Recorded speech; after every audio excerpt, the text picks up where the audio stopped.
This is Dr. David Pomeroy, your host on ADHD Focus. I wanted to remind you that the show is not intended to be a recommendation for diagnosis or treatment of any condition for any specific person. Please consult your mental health professional or doctor managing your ADHD or mental health issues about any diagnosis or treatment-related information that you hear on the show. Refer your ADHD provider to the show if he or she would like more information. Thank you.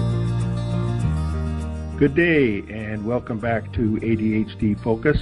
This is your host, Dr. David Pomeroy, bringing you the show that provides you with accurate, relevant, and up-to-date information on all aspects of ADHD.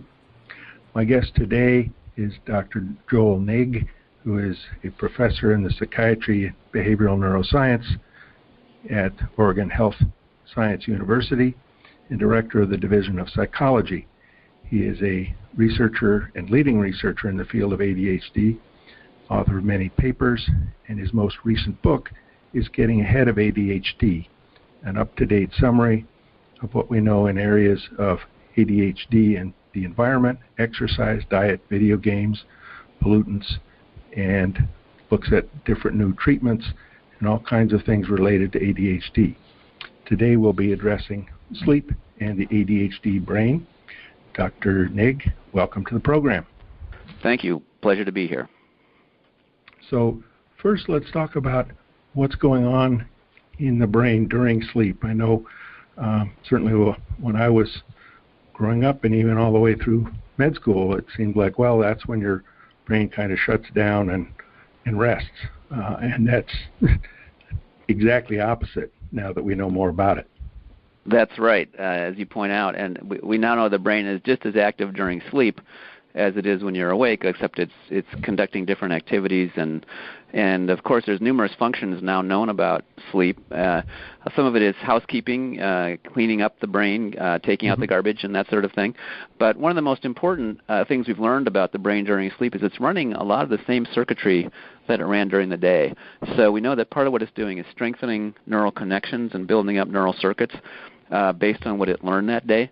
And in particular, one of the phenomena that's very important for ADHD is that we now know that sleep is really where learning is consolidated. There's a phenomenon called sleep-dependent learning. So what kids have learned that day goes into their short-term storage, but it doesn't really get put into knowledge, into their real knowledge base, except during sleep, when the brain actually reactivates the same circuits that it activated during learning and consolidates those. And so we now know that this kind of sleep-consolidated learning actually is essential even for very young toddlers and as well as for adults. And so one of the phenomena that I think is interesting with ADHD is he knew it yesterday and today he forgot it. And that would not necessarily caused by not sleeping, but that would be kind of what you would expect if somebody didn't sleep well because they would not have consolidated the knowledge. So that's just something I'll highlight out of the many, many things that are happening during sleep. Now, is that something that tends to be happen more in different phases of the sleep cycle? I had read somewhere that last sleep cycle, and those are about 90 to 120 minutes long, the last one is where a lot of the short-term to long-term memory transition happens. Yeah, that's right. So it's very important that all the sleep cycles are gone through and that the deep sleep occurs as well. And so that's exactly right. This is part of why it's so critical that kids get enough sleep, adults too, because if you interrupt your sleep at the wrong time, you'll never reach those necessary sleep stages. So let's talk about some of the things that prevent good sleep, and we'll talk mainly about the behavioral aspects, not just the medical ones, which we can touch on later. And certainly in my experience in seeing over 3,000 people with ADHD the past 14 years, there are many common ones at different stages, children, teens, adults, and others that are particular to each one. Yes. So looking at some of the ones that may particularly apply to children, kids under 12. It's as far as both falling asleep and staying asleep. I think usually it's the falling asleep, what dysfunctional patterns they've developed. Could you talk about some of those? Absolutely. And as you point out, there are a certain number of what are called primary sleep disorders that have a true physical cause that we'll come to later in the discussion. But in the case of kids with ADHD, the majority of kids with ADHD have some sort of a problem with getting a good bedtime and a good sleep, and it's related to behavioral problems around sleep, so what are called sleep-related behavioral problems or secondary sleep problems. And there's four main classes of these. The first class is that they can't sleep without special conditions being met. So there's either a long extended process they have to go through, or everything has to be exactly right, and it's a lot of work for the family to get them to go to sleep because they've learned behaviorally that they need all these special conditions. The second major problem is that the child doesn't want to go to bed or doesn't want to go to sleep. They've developed some kind of negative meaning or negative association where going to bed and going to sleep is a negative thing for them, and they don't want to do it. The third class is waking up during the night and requiring the parent to intervene and do something for them to go back to sleep.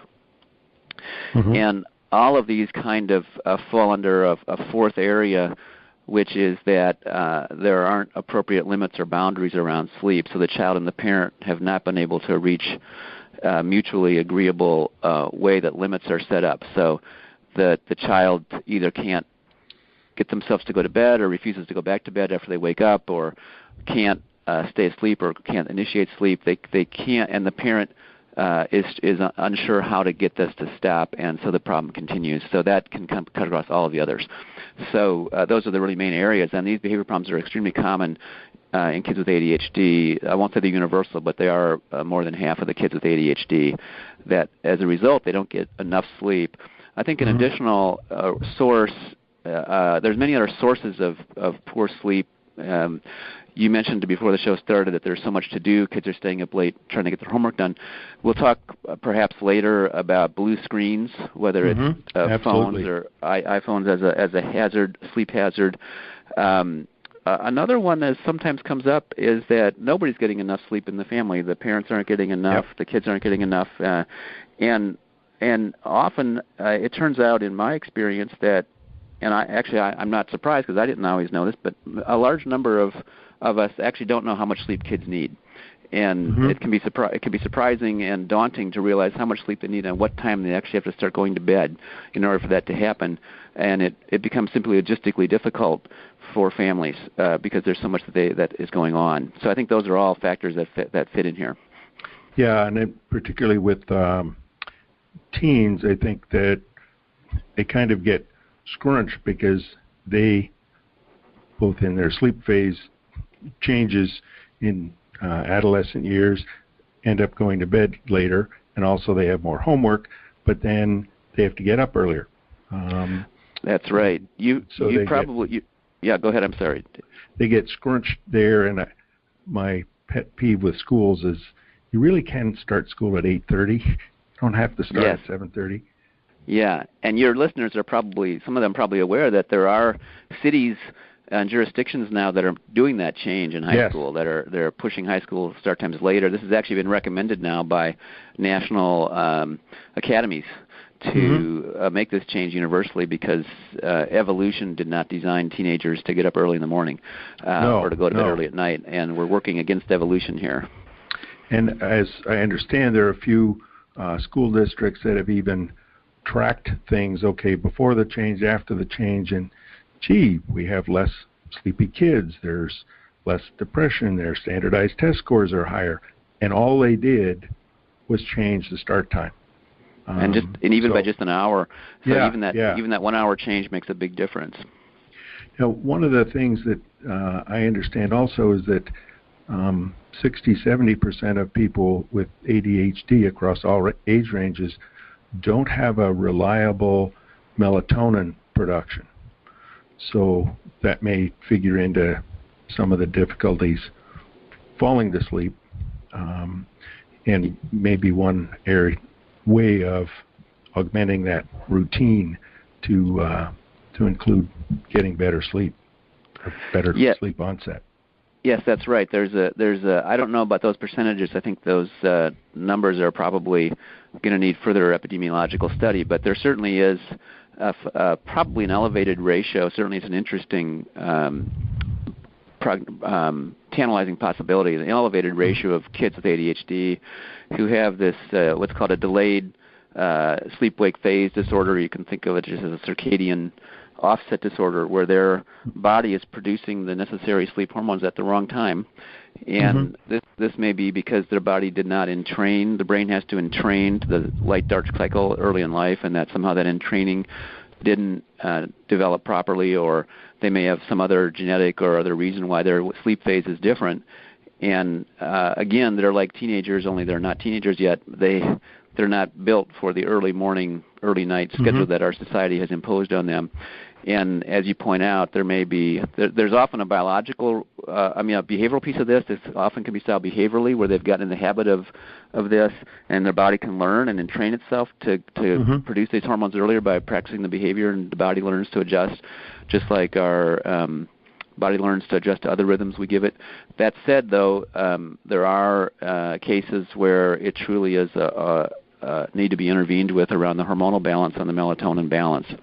I don't know if you want to talk about melatonin, but that's a special situation. Yeah, we can get to that one later. I think the key behavioral one, or one of the things you mentioned in terms of in training the brain with light and dark.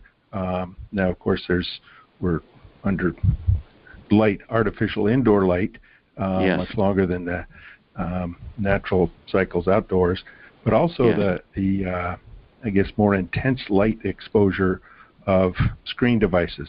Not only the distraction of your mind's bouncing around and you put it down and you try to go to sleep, but just the blue light that screens put out, whether the color on the screen is actually blue or not. And that impacts, I think, people of all ages now. The really common device use is a problem.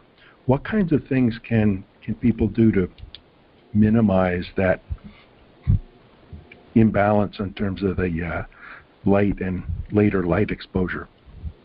That's absolutely right about the screens and devices are a major hazard for all of our sleep, kids included.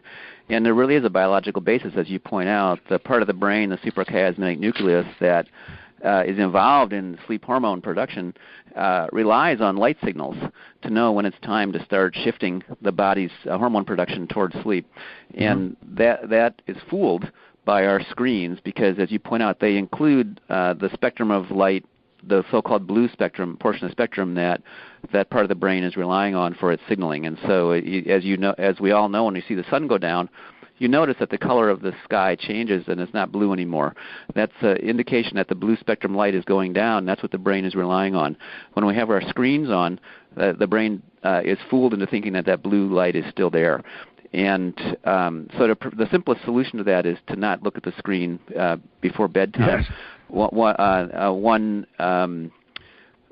basic principle, a rule of thumb that I would give to kids and families is for an hour before you want to go to sleep, you don't have any screens on in the house, and you let the light naturally go down. And that you should be having an hour. Ideally, you got an hour-long bedtime wind-down process going on for your kids. And this goes back to the challenge and the dauntingness of how early this has to start in today's busy families for this to actually work. But that's really the ideal, would be that there's at least an hour there where you're winding down towards sleep and there's no screens involved. And so this means not letting the child have a screen in the bedroom, not the phone, not the iPad, not the television. And one of the big challenges for all of us as parents is ideally we'd be modeling for our kids the same rules we're giving them, that we all have a rule that there's not any telephones in the dining room when we're eating together. There's no screens in the bedrooms for an hour before bedtime, and we're all going to follow that rule. Naturally, very, very hard to actually do this in our busy lives, but this would be something for all of us to reflect on as far as the challenges we're giving our kids when we're letting them have the screens, or we're not modeling the behavior ourselves, and then they're supposed to follow a different rule. These are big challenges, but they're worth grappling with, because if we can get the screens out of there, we're really going to make sleep easier. Absolutely, absolutely. And I think the that's so important, the modeling where parents say, no, you can't have your phone in your room, whatever, and then they're watching Netflix on their phone or one thing or another. One very tech-savvy patient of mine kind of solved that with technology in terms of, I think it was at 10 o'clock, half the lights in the house went off, and that was kind of a warning sign. Okay, everybody's got to calm down. Half an hour later, the Wi-Fi stopped, and most of the lights went off, and phones and screens didn't work. Impressive. Somehow, I think he figured out how to turn off the data to the phones also, because you can use those without the Wi-Fi. But I thought that was an excellent way. It's a good example. Yeah, have some warning. Okay, it's going to happen pretty soon, and that's it. Bang, you're done. Time to start winding down, time to start wrapping up, and now it's actually happening. There is another low-tech solution, which is the orange filter on screens, and some people have caught on to this, where you can put an orange filter over your screen. You can buy these orange filters, and they filter out the blue part of the spectrum. And there's even software that'll, nighttime change the phone or the computer to an orange spectrum light.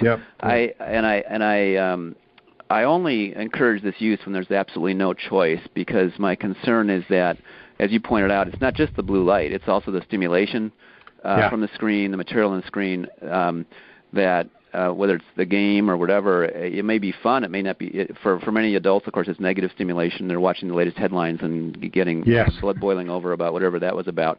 But it also may be for the kids that they're having fun with their friends on a video game, but they're still charged up and they're not winding down. So I don't encourage the blue screen for that reason, but it is an emergency solution. And I think that can be a rationalization. Well, it's okay because I have my screen filter on. Well, you're still staying up too late and you're still trying to do one more thing. You're still not winding down toward bed. Yeah. I think the trap that many adults and also teens, but I see it a lot with adults, is what I call the do you have trouble getting to sleep or trouble getting to bed? And most of the time it's trouble getting to bed. Yes. And that's the one more thing syndrome. Well, that's a great I was distinction. just going to look at one more series. I was going to look at one more show. I was going to read one more thing. I was going to look up one more thing. Whatever it is, particularly with the time warp of ADHD, I'm just going to do it for 10 minutes, and it's an hour and a half. That's right. You're sucked into the next thing, and that's another hour.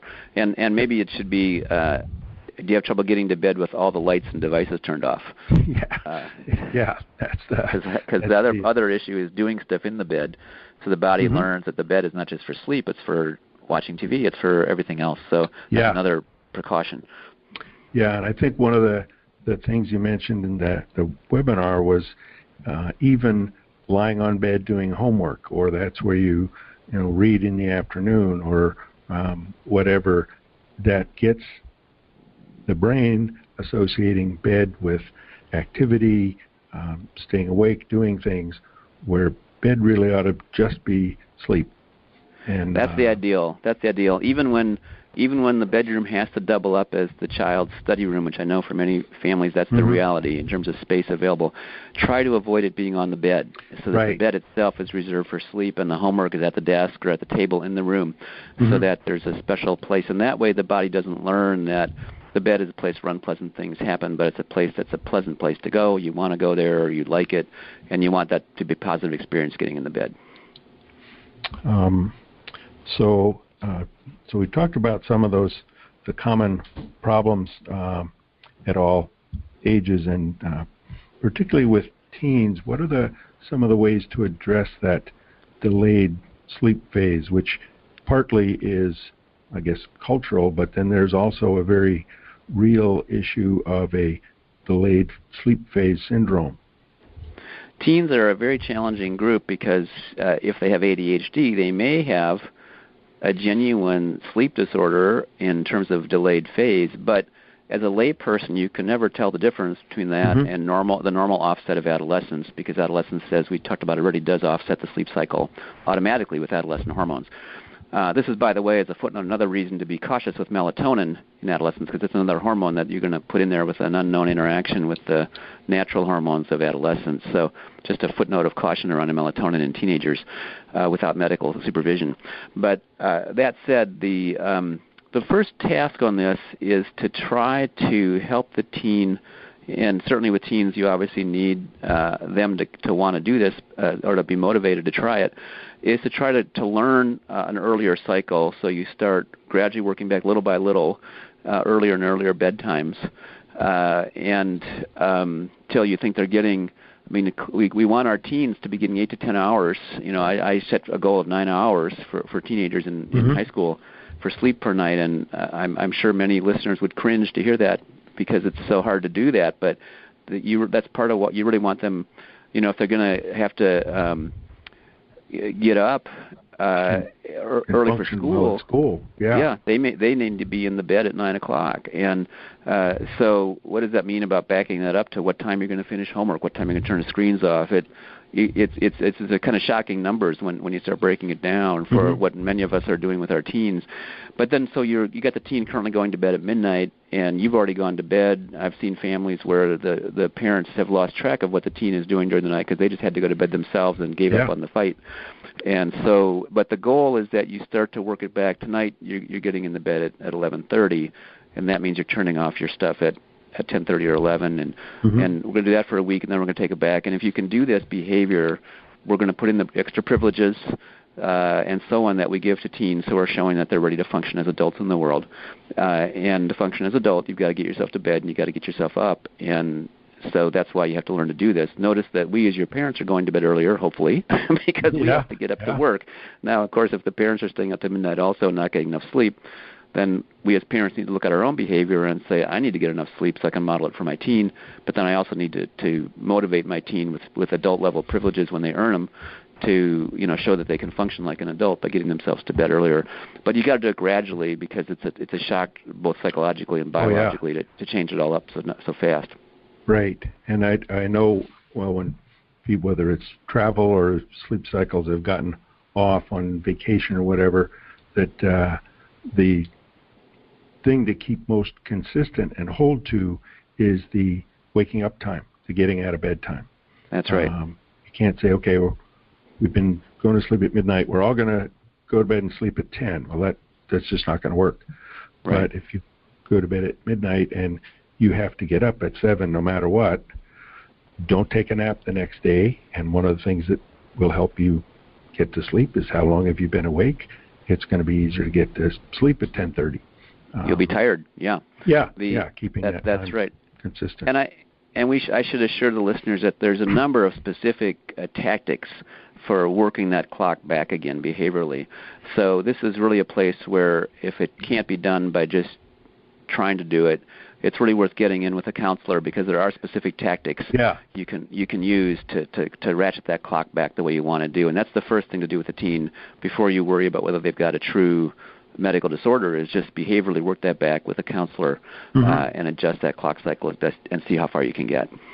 Yeah, there was a report in the British Medical Journal back in 2015 that I've seen cited recently, and then a follow-up study in 2018 looking at just what they call brief intervention, just 2 sessions with a therapist, looking at what are the issues and what's good sleep hygiene and keeping a sleep diary, and then following up with that a couple weeks later.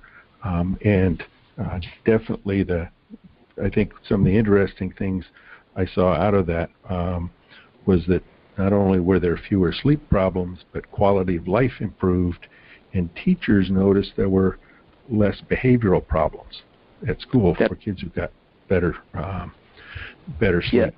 Yes, that's one of the most hopeful studies I've seen in a long time. The one I know the study you're referring to, and it's quite an enjoyable study to read. And part of what was striking as well, which I think you mentioned, is it only took a couple of sessions with the counselor. Yes. This was not 3 years of therapy. This was 2 sessions with an expert counselor who knew how to teach the behavioral program, and the parent was able to go work with the child and improve their sleep program. So it's really quite straightforward, but it's having that knowledge and working through the problems, and that's where a couple of counseling sessions can make all the difference. Yeah, and I think particularly with families, it's not just, okay, the 14-year-old's going to go in and talk with a counselor. No, both parents and the 14-year-old, and if there's an 8-year-old sibling, then everybody's in there. So everybody gets the information and knows how to work with it. One of the things that I think is, and this is technology helping, is kind of an advancement on the sleep diary, and that is any of the number of apps or Fitbit bracelets, whatever, that can actually track what sleep phases you're in, how much good sleep you've had. Now, admittedly, the surrogate for the sleep phase is how much are you moving.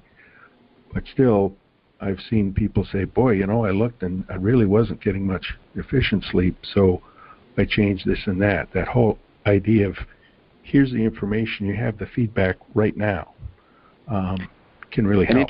It can really help. A couple of cautions there is this may be outweighed by needing to keep the device out of the room. Yes.